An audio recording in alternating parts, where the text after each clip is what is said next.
in several bookstores and book cooperatives before becoming a librarian and an LIS educator. Thank you, Andrew. And the paper today is titled The Yiddish Bookstore in America. And I will allow you to share that with us in a moment. Great, just waiting for the share screen, and I see it now. Thank you. So, okay. So thank you very much. It's great to be on this panel. I really want to thank the organizers for putting together this wonderful conference where all of us can gather and have a warm place to discuss bookselling and how we know that bookstores are essential outposts of culture where reluctant capitalists try to eke out an existence selling books and book-like objects, and a third place where people can idle, browse books and kibitz, and sort of much like cafes. By the way, check out the book on the right about the role of cafes and culture, and this kind of helped me to think about the role of bookstores, which I'll be talking about in my paper to some, or the larger project rather. So this conference, I should just add as a brief preface, helped to serve as sort of homecoming for me to look at the role of Jewish bookstores. So I'm doubly grateful for this space. So I grew up Jewish, spending a lot of that time and my allowance in bookstores, and later worked my way from high school to graduate school in about 10 different bookstores, and dreamed of opening my own someday. Alas, while books and dreams were in great supply, I didn't think about the capital requirements. So yes, I did become a librarian, and later decided to become an LIS educator because I felt that many of my colleagues didn't have what bookseller, librarian, scholar Lawrence Clark Powell called a passion for books. However, since that time, a lot of my research has focused on Japanese Americans. So this conference is a welcome pivot for me to share part of my new research, which is on Jewish print culture, something that I started early in my career, but hadn't had much of a chance to get back to. So getting to an introduction, let me introduce the American Jewish community to you. So counting Jews is always a bit of an issue since it depends on how you define us. But the current American Jewish Yearbook estimates that our population is between 7.5 and 15 million people. Again, depending on how you count, either Israel or the United States have the largest Jewish community in the world, followed by France, Canada, United Kingdom, and Argentina. So Jews are a small minority in the United States, representing about 2.4% of the population. However, I could say that we've had a huge impact on the world of American literature. Although one certainly could ask, who is a Jew, thinking about Dylan, formerly Robert Zimmerman, who went through a born-again Christian period. So you can see a list of some, just a small list of some of the other Jewish American writers, with the ones in bold that have received Nobel Prize for literature. Many of the others, regardless of their literary merit, certainly kept bookstores busy over the last few decades. In fact, booksellers might call it an impressive backlist or front list. And we could also say that American publishing embraced modernity when a generation of Jewish Americans challenged that rather staid gentleman, equal WASP world of publishing in the earliest 2 decades of the 20th century. In fact, just a few months ago, a book was published called The Literary Mafia, Jews, Publishing, and Post-War American Literature by Joshua Lambert. I still have the book on order, but it appears that to explore publishers' archives and authors' manuscript collections, showing how many non-Jews and even some Jews imagined there really was a Jewish mafia controlling publishing. Now, if we embrace Robert Darnton's wonderful communication circuit, we can see that there are emerging Jewish print cultures. Even just focusing on English language materials, there are wonderful studies of Jewish publishers, such as the wonderful study by Sarna on the Jewish Publication Society, as well as dissertations on Jewish reference books, the Jewish Encyclopedia and the Encyclopedia Judaica. There are also histories of Jewish libraries and the stories of American Jews who tried to help rescue Jewish books and Torah scrolls after the Holocaust. And there are even more works exploring the role of Jewish newspapers in America. So in my larger work, I hope to look at Jewish print cultures And I do stress the plurality of cultures because we are a diverse group despite our small numbers. Of course, we vary in terms of affiliation from Orthodox, modern Orthodox, conservative, Reform, Reconstructionist, agnostic, atheist, but identifying with Jewish culture. And I'll talk about some other diversities as well in a little bit. But getting closer to the topic at hand, we know that there are many Jews in the retail and antiquarian book trade, including some of the biggest names, like Dr. Abraham Rosenbach.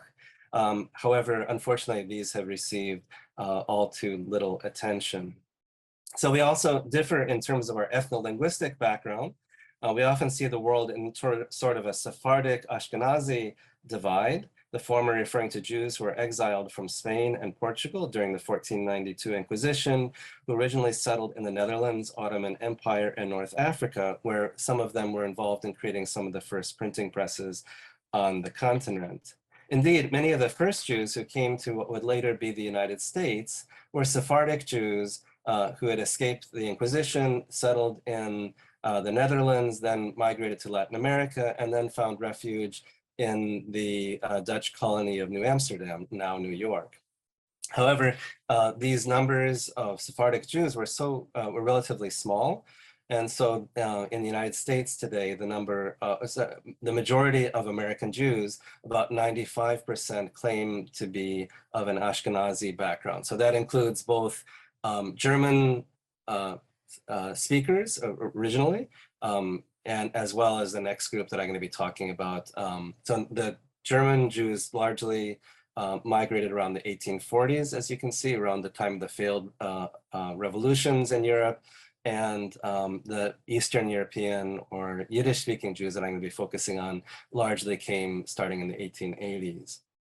And just as in case you're curious, there are other Jewish minority languages, Judeo-Italian, Judeo-Persian, and of course the most common language, the ancient religious and now modern language of Hebrew.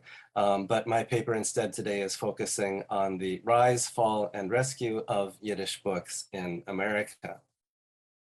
Again, Yiddish, so an Ashkenazi Jew is called Yiddish the mama loshen, or mother's tongue, again, compared to Hebrew, which was reserved for the world of prayer.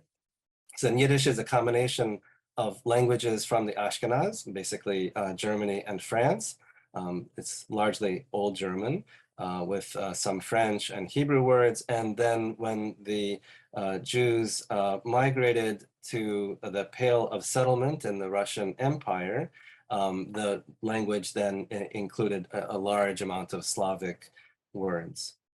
So, and again, just as a refresher, Jews left the areas of Ashkenaz, Germany, and France because of a number of pogroms or attacks on the Jewish community that was pushing Jews out. And at the same time, Jews were welcomed by Russian nobility who wanted Jews to be for their capital and for technology. So Jews spoke Yiddish at home with, communicating with each other in Eastern Europe. And the earliest Yiddish printed books were prayer books for women. So modern Yiddish print culture, which I'm more interested, however, is more of a secular genre that reflected the unique position of Jews in the Pale of Settlement. Imagine Fiddler on the Roof, which came from the novels of Shalom Aleichem or the paintings of Marc Chagall. Jews in the Pale of Settlement were in a precarious place, thus the Fiddler on the Roof, not allowed to own their own land, but were forced to engage in commerce or money lending or the even less popular tax collecting, not exactly trades that endear oneself to the peasants. So it wasn't uncommon for local feudal lords or the peasants to try to create these pogroms or anti-Jewish attacks. For the feudal lords, often found it was a way to go and wipe clean the debts that they owed. So, and there are a number of people who were killed in these. So this led to the migration, sorry, that should have, been from 1881, not 1991, until basically the 1924 Immigration Act, when immigration was largely cut off from Jewish communities as well as others.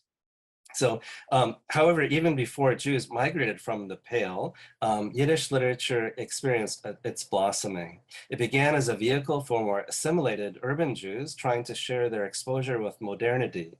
They used this literature often to smuggle in science, politics, social sciences, or arts from Central European literature into the more cloistered world of the shtetl, or the Jewish village. And I do say smuggle directly because Tsarist censorship was very real, and also many of the readers were relatively conservative at first. Yiddish writers initially looked down at what they called jargon or jargon, but soon fell in love with the language as they became more comfortable expressing themselves in it. And also because many of those Jews had focused, they thought if they become good Russians, good Poles, good Ukrainians, then they would be able to be accepted in society. Unfortunately, there were a lot of real quotas and glass ceilings, arbitrary arrests, arbitrary drafts, which could last for decades, and again, these deaths from pogroms. So these writers and as more and more of the readers also looked for answers to how to deal with their situation. Some, as I said, believed that the answer was acculturation in order to become more Polish, more Russian, less Jewish. Others embraced different flavors of socialism or internationalism. A good example of that is the founder of Esperanto, who was a Polish, also Yiddish speaker, many language speakers. In any case, other Jews believed that their only solution could come from Hasidism or other religious or spiritual movements. But basically, this became a really exciting period. Imagine pre-modern Japan, where people have exposure to some of these ideas and they're debating their philosophy. Should I be a Zionist? Should I be a socialist? And again, throughout all of these things, the Yiddish literature then became extremely vibrant with publishers, bookstores, and libraries, even though censorship was a very real reality. So again, this golden age of Yiddish literature was this struggle with modernity, and it became even more intense as these Jews migrated from relatively agrarian communities in the Pale of Settlement into Central Europe or the United States. And so they had a hard time adjusting to the language, to the culture, and again, trying to understand their identity, their future. And through that, Yiddish became a true, real proletarian literature. And although I'm most excited about books, I think it would be disingenuous not to credit that the newspaper was one of the real driving forces. Yiddish newspapers serialized literature, they told politics. There were many different competing newspapers that had various different politics. In fact, some of there's one of the early studies was talking about the role of the Yiddish press as an Americanization agency. And also, again, remember the immigrants had tight budgets and extremely cramped houses. And you know, as in a good example of how the Yiddish press became an Americanizing agency, they had the sort of equivalent of a letters to the editor column, sort of advice section called the Bintel Brief, which there are a number of books that collected these stories. How should I adjust to this situation here? In fact, there are a number of books that collect these, and the Jewish Daily Forward, which is still in existence, as originally one of these Yiddish newspapers, even continues this tradition with a podcast of these stories. So in a number of literature and reports, I've seen stories of the bookstores that carried this, but it was largely in passing. So my next continuing project is to go through the Evo archives, more authors' memoirs, and try to find other sources for more of the tales of bookstores. This one is actually in Paris, but, and again, so not surprisingly, the press was a key part of that. And my fear is that, like so many of us have struggled, that it is really hard to track down details of bookstores. In fact, in New York, a lot of the earliest books were book carts, right? So, you know, being able, again, very New York sort of thing, but much harder to keep that kind of record. So unfortunately, I do have to get to the next chapter, which is the slow sort of fall of Yiddish bookselling in America. Again, remember, Yiddish thrived in the kind of densely packed immigrant centers, like in New York, where Jews had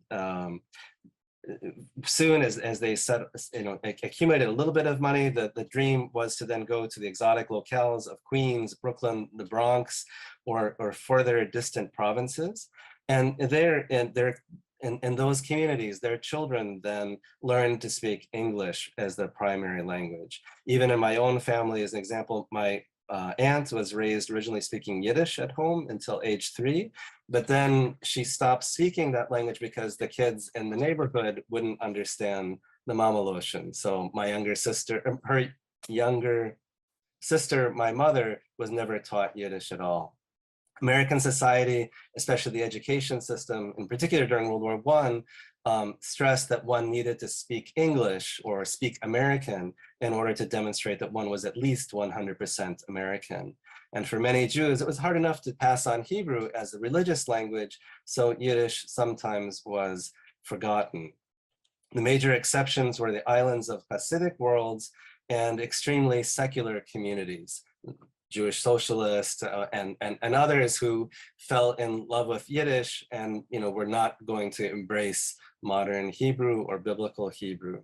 And unfortunately, these two communities of the Hasidim and the secular had very little in common with each other besides the love of the language.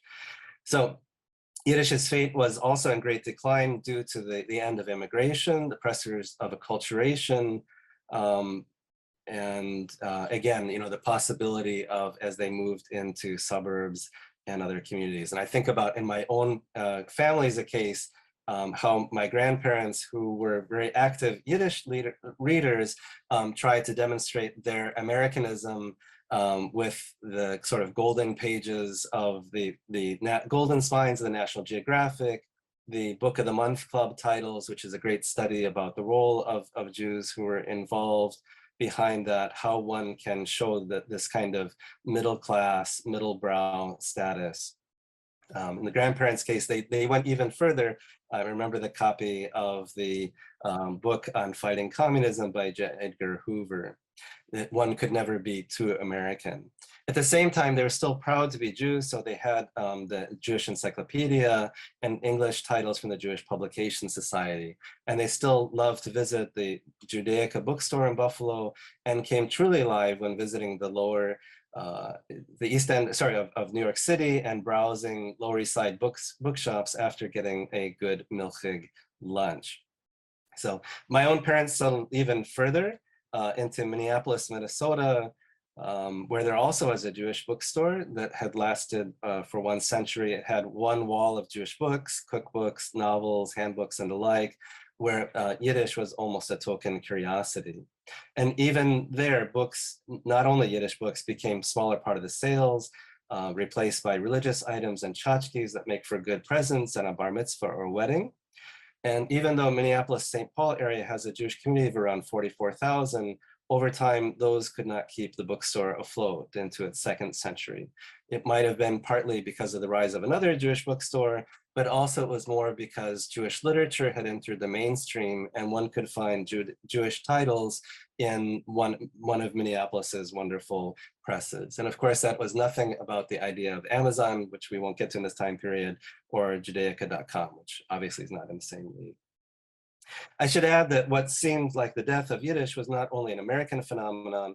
Of course, the Holocaust killed 6 million Jews, most of whom were Yiddish speakers. If you look at countries of Poland, the Soviet Union, Lithuania, Romania, many of those places were Yiddish homelands. So unfortunately, Jews who survived the Holocaust suffered under pogroms under Stalin, who launched modern-day post-war pogroms, such as through the show trials of doctors and Yiddish poets, sending many to the Gulag or execution. And this might seem counterintuitive, but Israel was also not a paradise for the survival of Yiddish. Their Hebrew, the Jews were safe, but Hebrew was raised as a national language, and Yiddish was cast aside as a weak language of people who could not seem to have resisted the oppression, even though a small Yiddish library and culture survives. There in Israel, the official languages are Hebrew, Arabic, and English. And another point that's worth mentioning is that, again, in America, as I said, 95% is Ashkenazi background. It's about a little less than half with an Ashkenazi background in Israel, of the Jewish population in Israel. So I don't want to leave you on totally depressing news, so we can come to Act 3, the rescue of Yiddish. I'm happy to report that the final chapter, what could have been the final chapter of Yiddish in North America, was a little longer, was because of what happened, we could call the miracle of Montreal.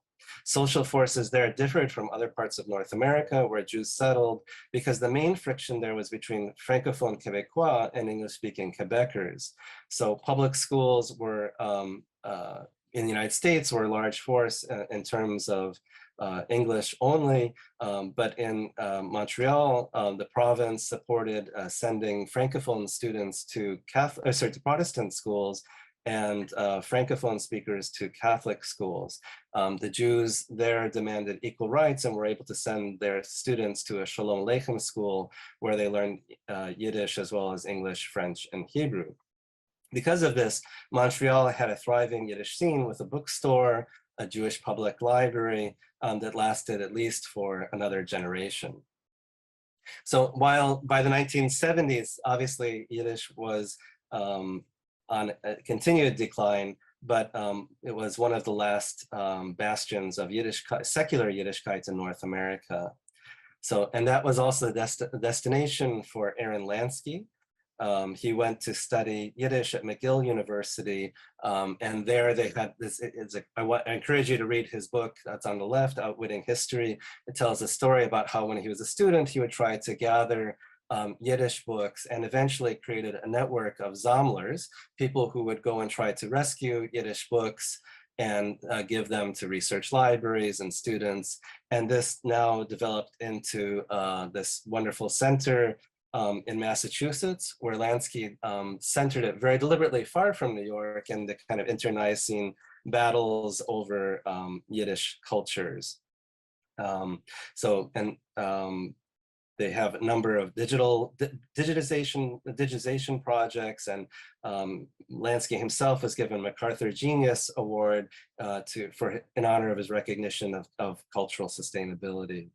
And Lansky and other efforts also spurred on a whole Yiddish revival movement. So now that we have centers of Yiddish learning at Oxford, Vilna, and other places where people of all age can study klezmer, Yiddish poetry, novels, memoirs, and try to keep the language alive for a bishul or a little longer.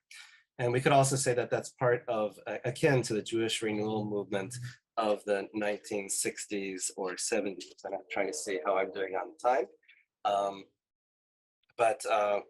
Okay, so I was going to end my paper on this, but I only learned recently that although there had been a lot of fanfare about the closing of the last Yiddish bookstore in New York, there is an effort to try to keep it alive. In fact, just recently it was in the paper for creating this friends group that's going to try to develop it. So I know that time is limited, so I apologize for going over time, but I hope this presentation whets your interest in my wider project, where I will continue to try to name the names and the stories and look forward to share you with them. So thank you so much.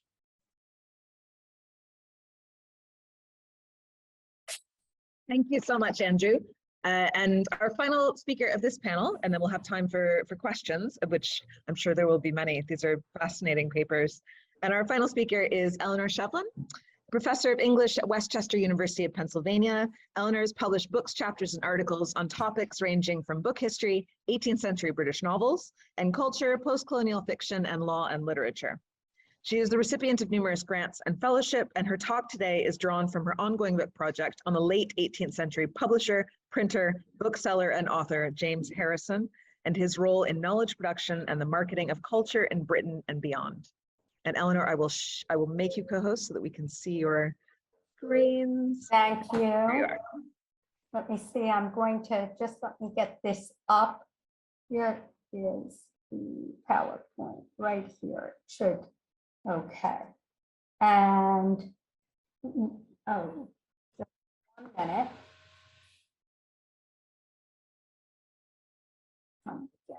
Okay, here we go. Thank you very much, and thank all of the organizers for this conference too.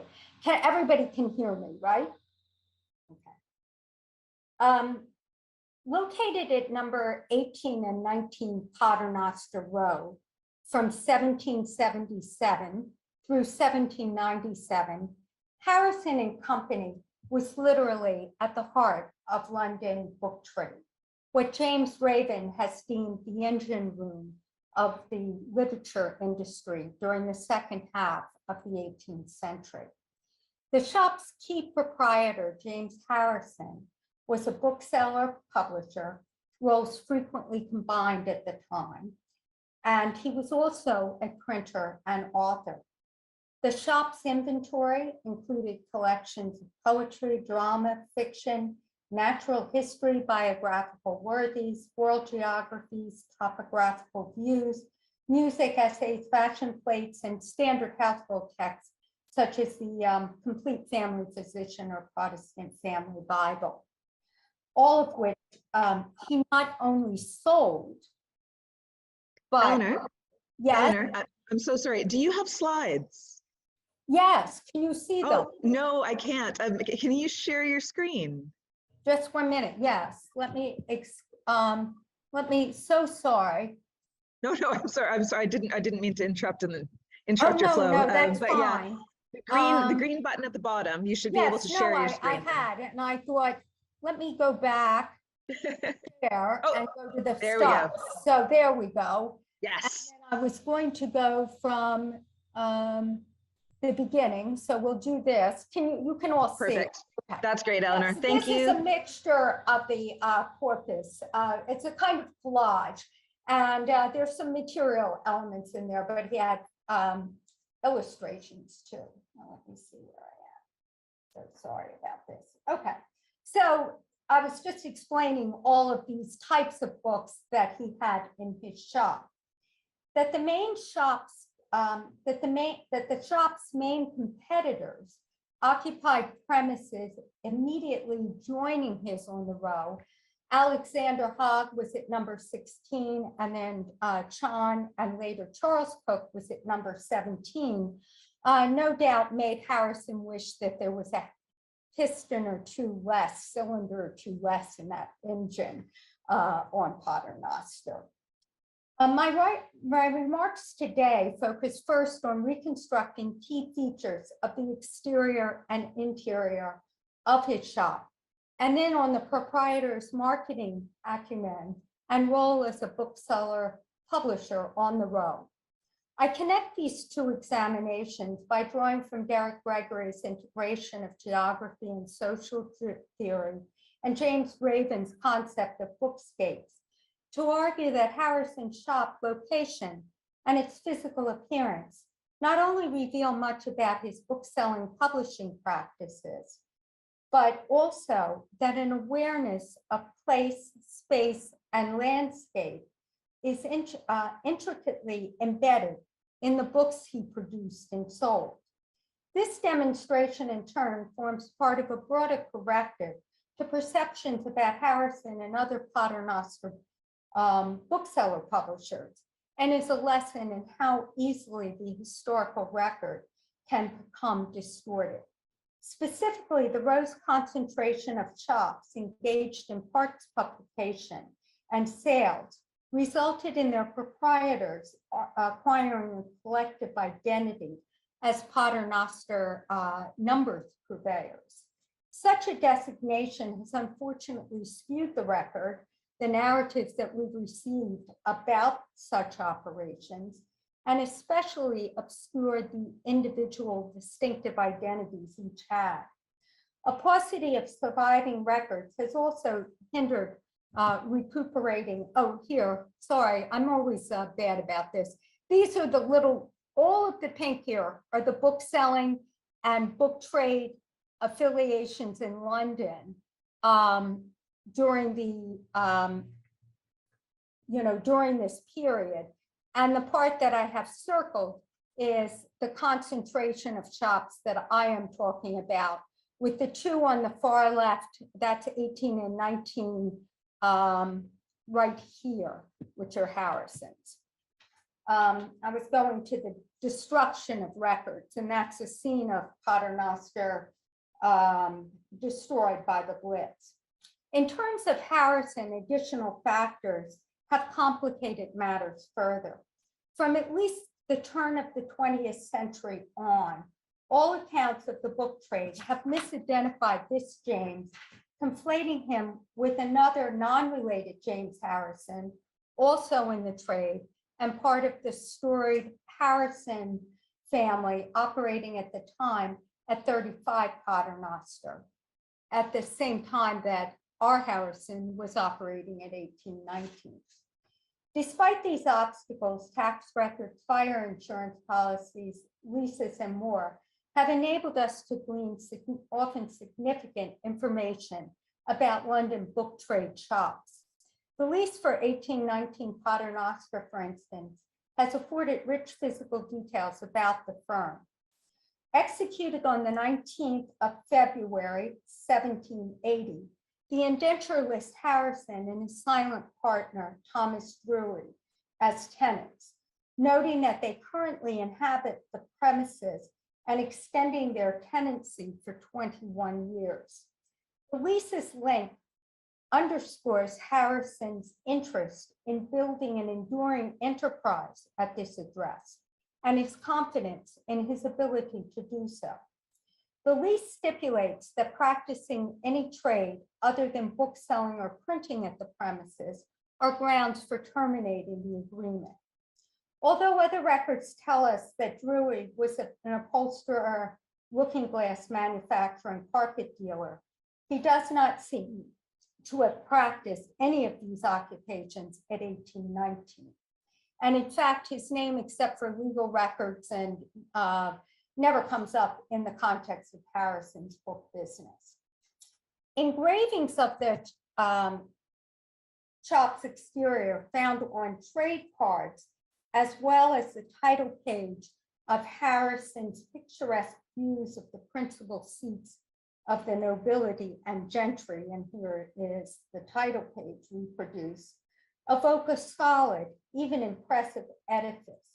In terms of the vignette, it is telling and rather cheeky that Harrison chose an engraving of his shop to introduce a 100-plate book on the homes of the nobility and gentry. By doing so, he situated his noble enterprise, and he often referred to it as such, emblematically amidst bucolic landscapes and famed estates, far from the soot and grime of London's Paternoster Row. While images are sometimes thought to offer idealized representations, here the lease verbally confirms the accuracy of the visual depictions. And I've given just an excerpt from this. But you could see here the street door with the 2 squares of glass in it and the iron bars. It goes into great detail. And these details narrate the engraved rendering with quite some precision.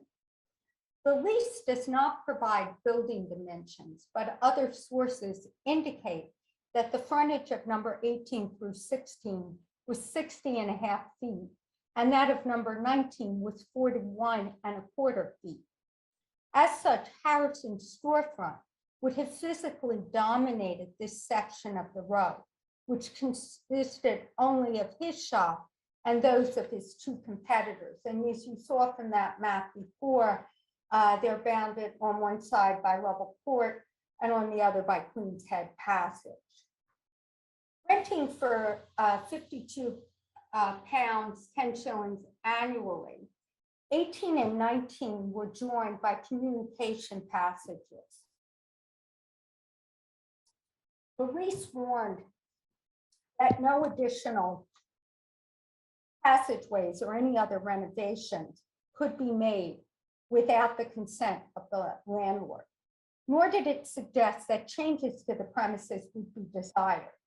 Room by room, we learned that the best quality of crown glass was used for the windows, that others are finely glazed. The mantle features slabs of Purbeck marble. One room is equipped with a built-in buffet and cupboards. Another has tiled chimneys. All have wooden molding, and most have fine wainscoting and more. In short, the lease's extensive description of the premises attributes both convey the property's value and admonish the tenants to maintain that value.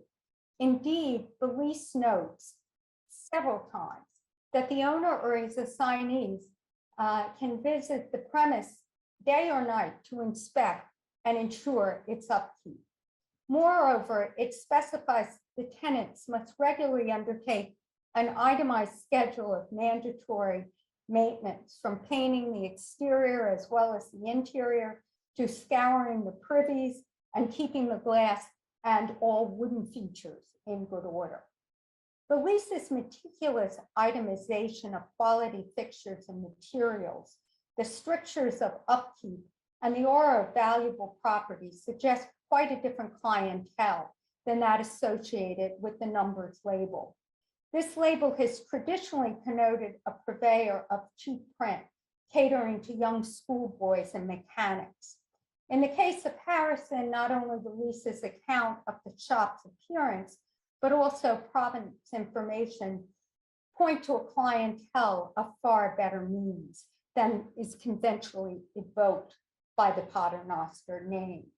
The Duke of Wellington, for instance, had the 23-volume novel set that Harrison published and sold, shipped to him in India. And James Watt of steam engine fame owned the complete 8 volumes of his classics. And you can see this is a contemporary listing of books sold, and you can see the way they describe this. So much for cheap print. The exterior of the shop, as we've seen, featured well-equipped brass hardware, decorative glass, line-faced door knockers, and expansive display windows, all which might well have been more intimidating than inviting to day laborers, not to mention the likelihood that paying 6 pence for a particular part piece weekly, let alone in purchasing the completed volume, was typically financially out of their reach. Once inside the shop, the layout, display space, and fixtures perform standard customer service and marketing functions, still the norm today.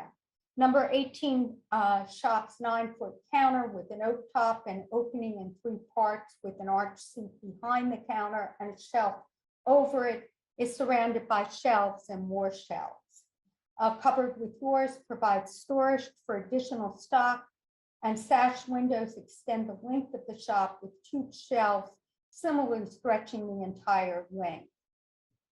These are more details of the different shop. I'm not going to go into all of these, but this lease is quite extensive. It's 6 parchment pages long. The 3 countertop openings allow easy access for shop assistants, among whom the Scottish poet James Montgomery briefly numbered, to assist patrons in the display area. The shop's location and appearance reflect Harrison's ambition and innovative plans for his publishing bookselling business. Harrison was only in his mid-20s when he first started operating on the row, but his interest in literary genres and titles tied to the knowledge and culture industry was already evident. It is safe to surmise that he chose this site for its long association with the book trade and trade innovation. As Raven has noted, this part of the row became host to firms who changed the nature of the popular literary market during the 18th century. By the time Harrison was setting up his shop, this area of the row had already established its reputation for transforming the literary marketplace. Though his legacy would be forgotten, Harrison would make a name for himself by further advancing its innovations. Book trade personnel had long operated at number 18, though there was a short interval of other trades. A linen draper, followed by glovers and perfumer, immediately prior to Harrison's move in 1777, for example. Before this interval, publisher bookseller John Coote had occupied the space for well over a decade. By situating his shop amidst the landscape of book trade operations stretching back centuries and within spaces of burgeoning consumerism, Harrison sought to harness both tradition and transformation.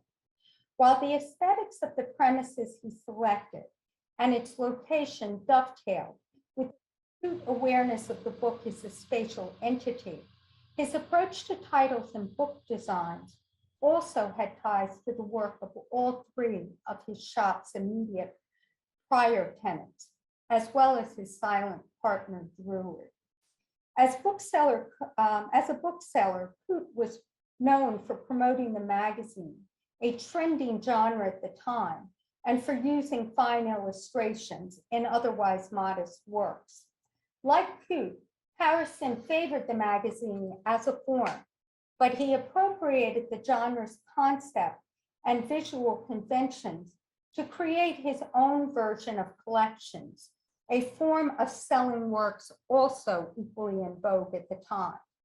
Similarly, he employed fine illustrations in the books he produced and sold, hiring the best designers and sculptors, including Thomas Stothard and William Blake and James Heath. Oops, I think I'm skipping something. Oh, here, no. Yet unlike Coote, Harrison treated these engravings explicitly as premiums, much like he did the mahogany table globes, and I give an example here. Pianofortes and other luxury consumer goods he offered gratis as an added incentive to buy his titles. So the plates and these other material objects of culture functioned as premiums.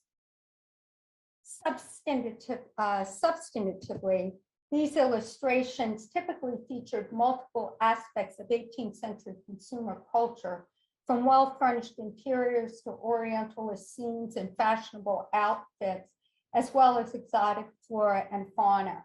I give some here from the Novelist magazine.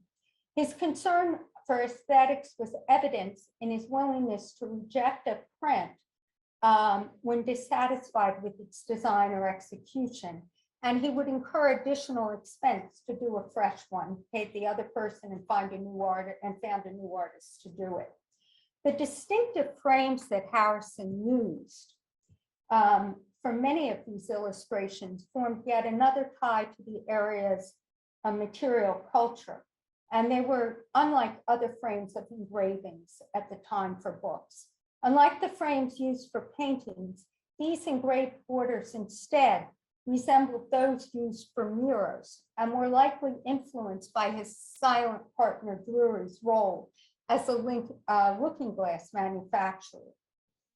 Using strategies that his competitors on the row would not adopt until over a decade later, Harrison designed and marketed his books as fashionable cultural commodities while simultaneously endowing them with an air of permanence and collectability. Both traits his shop reinforced. His use of format, particularly his choice of the octavo, offers a key example of this dual strategy. A work's format is chosen before it exists as a finished product, especially in the hand press age. As Meredith McGill has observed, conceptions of format will vary depending on one's role. Bibliographers will have one conception, but for publishers, it is, and I quote McGill, a set of decisions that they make in projecting the form of the printed work. Thinking about format also reminds us of other pre-production projections, such as binding, shape, illustrations, and page design, and how those features might be designed to convey one type of impression on the shelf, but not on the desk, or to fade into the background as we read. Harrison's book, in their final printed form, suggests that he was acutely aware not only of a publication's physical attributes, but also the ways in which the shelf, the desk, and the reading page could influence perceptions about a text, and that this awareness governed his decisions about format and design. This awareness, moreover, was honed by the fact that he was a bookseller as well as a printer and publisher. Harrison developed and employed his strategies during a major transitional period in British publishing in the aftermath of the ruling reinforcing copyright. Rather than generate a flood of cheap books into the marketplace, as is often attributed to the ruling, its effect instead, as J.E. Eliot has argued, resulted in, and I quote, publishers of literary works in all price classes feeling compelled to identify specific market segments for their products and to design accordingly. In other words, more than changes in cost, publishers overall responded by making changes in the material product. The Eras magazine served as a base model from which Harrison drew inspiration for this and other project designs too, for the Novelist magazine. In terms of format, Harrison's choice of octavo mirrored the format used by most magazines, as did his decision to adapt a two-column layout, quite unusual for literary works. While his choice of two-column layout reflected economic considerations aimed at reduced production costs, the layout's associations with not only periodicals, which were more valued and not thought of as disposable as often as we think of them today, but also the Bible. And that linked the collections he was producing to more established, esteemed, and in the case of the Bible, hallowed genres. Many respected periodicals of the time used the Bickham script for its title page, as did Harrison for his series titles, replicating exactly in each volume the same standard design. Similarly, magazine title pages typically featured a standard vignette. We've already seen what he did with his picturesque views in his shop. And again, Harrison adapted this practice, creating a unique vignette for each of his collection's volumes' title pages. This formula of Bickham and vignette, in turn, created a double branding. That is, each collection carried its own distinctive standard visual markings, and collectively, this branding marked all Harrison's print products as belonging to his enterprise through the replication of branding across his collections. These features, along with the distinctive engraved frames used for illustrations, served as trademarks for his products, making his books instantly recognizable as being part of his enterprise. Harrison combined his use of octavo for many of his collections, though in some cases he used folio, with diverse ways a work could circulate in the marketplace, from weekly parts to individual titles to a given volume or the collection as a set. Whether it was his choice of octavo or his decision to publish these works in numbers and as either single text or as parts of a volume in an ongoing collectible series, his decisions were intimately intertwined with notions of genre and marketplace perceptions. Harrison harnessed the associations that the octavo had with prism of periodicals as printed products issued at regular intervals that were in turn saved and bound together to create a permanent volume. This regular issuing of parts of a set also worked to encourage regular purchasing. It brought customers to his shop weekly in accordance with the scheduled issuing of a part, and these parts eventually resulted in a whole, often with the reward of a final premium. Whether the patron had purchased in numbers over time or as a title or a whole volume, sorry about that, during a single visit. Like the multiple ways he produced his collections for the marketplace, his preference for the octavo format may well have stemmed from its suitability for a variety of spaces. The octavo's size and heft, when collected and bound, bespoke a rightful place on a gentleman's library shelf. Yet its size also made it manageable for the desk or reading chair, as well as issuing an enticing invitation from a shop's display window. These handsome octavo volumes beckoned customers from their perch on the window shelves of 1819 Paternoster Row for 2 decades, as much as part of the landscape as the edifice itself. While various factors contributed to Harrison's demise, his immediate competitors' eventual adoption of his innovations was arguably the most damaging. In 1792, both Hogg and Cook entered the novel market, which had been a huge source of income and profits for Harrison, and they did so in full force, launching their own collections, creating essentially knockoffs of Harrison's publications, and they were often very indistinguishable. They have a very similar vignette to his, for example, yet in reverse. They appropriated the distinctive visual features of his series and repurposed his branding as their own. What had once been so distinctive had now become generic.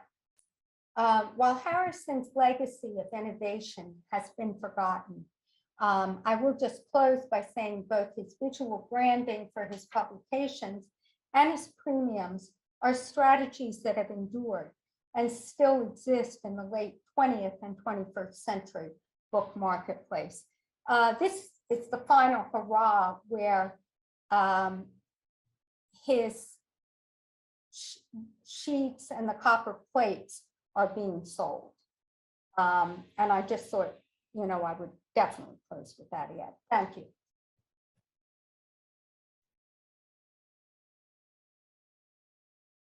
Thank you so much, Evelyn. There we go, we're back. Thank you so much to all of our speakers on that panel. I thought that was absolutely brilliant, and I'm sure there will be many questions. I would invite questions from the audience here, from our listeners on Zoom, of course. If you are on Zoom, if you have a question, if you just put your digital hand up, then I can come to you, or I'll call on you to ask your question. If anyone from the audience has questions, if you want to come up here so that everyone can hear you, please do. Okay, well, I have not really a question. I'm curious about the figure of the bookseller, because a lot of, particularly Andrew, your 2 papers, were looking at very much the figure of the bookseller for marginalized communities, or for communities who have undergone trauma, and what the bookseller and the space of the bookshop offers. One thing that I'm particularly interested in is post-traumatic or post-apocalyptic narratives. And I wonder if there is, and this isn't really a question, I'm just curious, it occurs to me that the figure of the bookseller, or at least the figure of the text, undergoes a change when we look at a lot of post-apocalyptic narratives. So they are still there. Booksellers and texts are hugely important to post-apocalyptic narratives, but something happens about the space of it, and this is really unformed. So it occurred to me that there is something really important about that figure for communities who have undergone particular traumas. And I don't even know if that's a question that you could speak to, or a topic. I think it's a great theme to go to, and not surprisingly, people of the book had a bookish response to the Holocaust. So I'm not sure if we could focus on the bookseller, but one of the ways that Jewish communities memorialized the Holocaust was that they create something called Yizkor, or kind of memorial books. So the survivors of a certain community or people who had maybe emigrated elsewhere tried to write 1 volume, 2 volume, sometimes 4-volume works that were trying to recreate what was Jewish life like in those time periods. And a lot of those were self-published and not part of the regular book trade. But I think it was a kind of really unique period as they tried to engage in it. And actually, we didn't even have the term Holocaust or Shoah for a long time, and trying to, for writers who were just, and oftentimes displaced people, and this is during the time between the establishment of Israel and where should the displaced people go, it really is a fascinating period. So there's Roski's is a great author if you want to read more about that, or there's another book called From a Ruined Garden that samples some of these kind of Yizkor. But I'll stop. Thank you so much, Andrew. And I will follow those up. That's fascinating. Yeah, it is. It occurred to me that so many post-apocalyptic narratives have this kind of itinerant bookseller, and the idea of the text that survives and that will either poison or originate whatever Brave New World will come after is really fascinating. Thank you. Any questions from Zoom? Oh, do you want to come up here? Do you want me to repeat your question? Sure, yeah.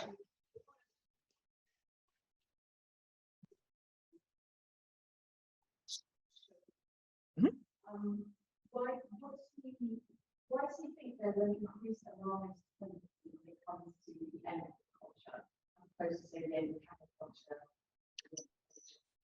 Brilliant, thank you. I'll repeat that for everyone on Zoom. So this is a question for Andrew, our first paper, and it's why do you think there is an increased alarmism around the end of book culture as opposed to the end of other ancillary cultures or other cultures of retail or capitalism? Okay, thanks. That's a really thoughtful question. Since obviously I expressed a kind of skepticism about that, right? Why are people quicker to panic when that happens? I'm reluctant to sort of try to essentialize this by saying this is something particular to the Japanese case, but I will say that from the early 20th century, there is this great emphasis on reading as a tool of character development, and the idea that the well-read man or woman is the person of the future, and to not be well-read is to endanger the country. That it's sort of a failing as a citizen, a failing as a moral person to not do this. And even after this sort of fades away somewhat, because of course the publishers jump on this, the publishers drive this to the hilt because it makes them money. But even after it fades a little bit, it still takes its place in the education system, where people will say you've got to read, because to not read is to let down the country and let down your parents, and it's this big disgrace. It's a really important thing. So people are very tuned to be sensitive to this, which is why I think when the media says not enough people are reading books, it implies this is a terrible thing. This is the end of civilization. Things are falling down because we were always told you've got to read everything. You've got to have this. You've got to read all these things. So it's been kind of keyed in through several generations that this is essential. Of course, it's funny that if you go back to the original intellectual movement, it was emphasizing very carefully you're supposed to read sophisticated books and history and philosophy, not just trash. And the modern media makes no such distinction. The modern media just says, if you're not reading that, that's bad. It doesn't matter if you're reading trashy entertainment novels. So I think that's interesting. But the media has been consistent about this. And what's particularly funny about that too is that if we think back to the early modern era, where printing and publishing had this very dark reputation, it was seen as a bad trade in Japan, something you didn't want to be involved with. Ooh, that's pornography. It was seen as very exploitive and trashy.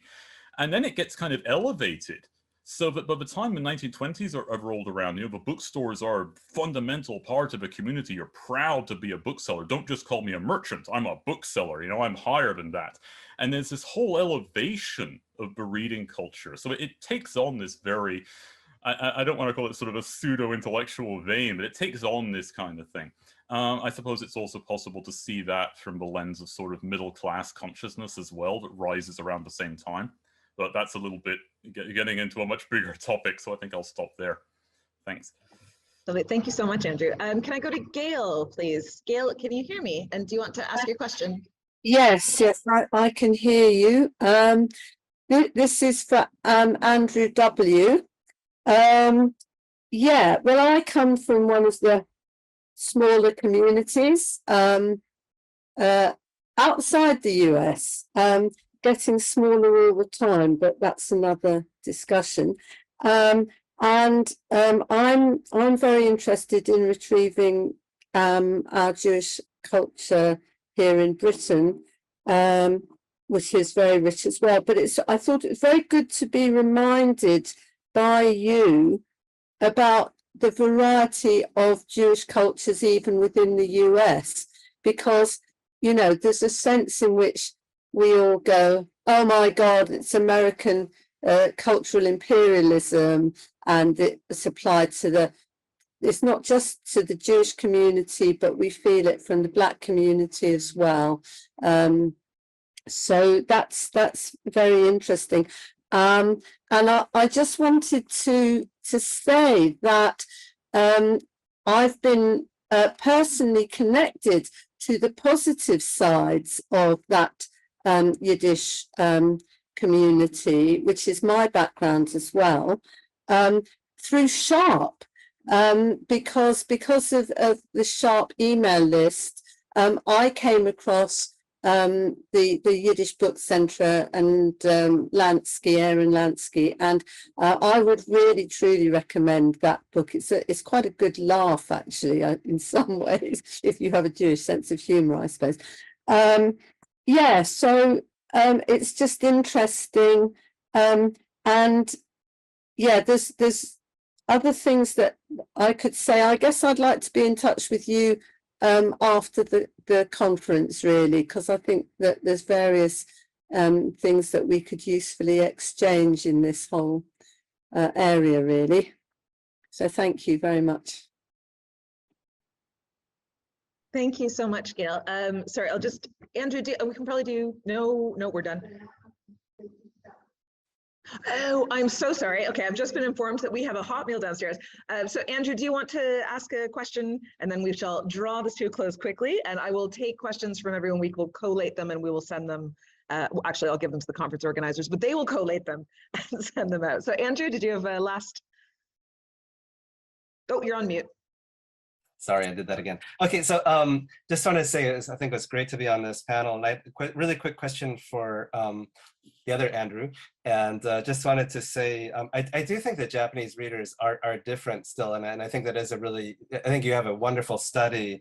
I mean, there's a great novel, and there was a lot of attention. I remember when the young girl left a lemon in a bookstore, when a bookstore in Shizuoka was closed. That was like an allusion to a novel, and that became a major thing. So again, I think you could combine literature and the psychology and the kind of reading practices. And I think that you're right to go and pay attention to the idea of how is reading directed in Japan, because I think, again, I'm mostly interested in libraries, but it seems very different. But rather than rambling, I did want to ask one quick question, which was, you mentioned a wonderful story about how used bookstores became more popular because of censorship during the pre-war era. But I was wondering, was there censorship or at least self-censorship? Was the Kempetai or others involved in visiting those used bookstores? And thank you. Okay, thanks so much. Yes, actually, I have a book on the way that's a history of reading spaces and talks about libraries and bookstores and how they change over time in light of reading practices. So yes, that's one of the things I take up there. Censorship, right? Okay. There is an official system that's put into place where the government basically has this panel that reviews everything, and they have this massive archive, like at Kokugakuen, where you can go and see all of the cut material. But this was very expensive because, of course, from a publisher's point of view, you send something into the government officials and they check everything and then say, you've got to fix these 500 things. It was a real problem. So to save money, the publishers would basically encourage self-censorship from the start. So we're going to pre-censor things, get it cleared from the start, and then go ahead and publish, rather than having it all prepared and then get the government to check it out. So they're sort of encouraged to do this. So there is both the official censorship system and also this kind of let's censor ourselves so we don't get in trouble, let's not push the envelope, this sort of consciousness going on at the same time. And of course, there are also writers and publishers that push the envelope and then get in trouble with, I mean, the Kempe ties the military police, so they're not very involved with this very much. It's more of a Toko, the special police that are concerned with so-called Shiso Hanzai, like thought crimes and so forth. They could and would harass the book and the book trade. So that was always a concern. And a lot of that, of course, was also psychological. They'd follow people around and make it obvious that they were following you around and this type of thing, and send you little threatening letters. And a lot of it was very sort of behind the scenes. So I can point you to some scholarship on that if you're interested. So yeah. Thanks. Brilliant. Thank you so much, and thank you to all our papers. I'm so sorry that we ran up against time. I will do better as a chair in future. But they were all absolutely fascinating. And Eleanor, I did have more questions for you, but we'll gather them up and we'll send them on to you, and we can keep this conversation going. So thank you so much. Our next panel will start at 12:45. So hopefully we'll see everyone back then for the final panel of this amazing conference. Yes. Thank you so much, everyone.